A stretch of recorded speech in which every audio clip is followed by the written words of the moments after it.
YV Subbareddy ఉన్నప్పుడు 2023లో March 496 రూపాయలకి మల్ Ganga milk and agro products అనే ఒక కంపెనీకి టెండర్ ఇచ్చారు. ఎంత? 496 రూపాయలు. ఈరోజు నేను అడుగుతున్నాను, 496 రూపాయల నుంచి ఏమయ్యా 230 రూపాయలు 294 రూపాయలకి పడిపోతుందా? ఎంత? 496 రూపాయల నుంచి నీకు 294 రూపాయలకి ఏ విధంగా నెయ్యి రేటు తగ్గిస్తారని మేము అడుగుతున్నాం. ఏదైనా స్టాక్ మార్కెటా?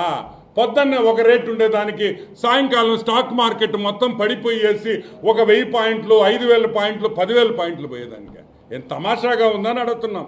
అంటే 320 మొన్న ఇచ్చినదే తీసుకుంటాం. 320 అంటే 176 రూపాయలు కేజీకి తగ్గిస్తారా?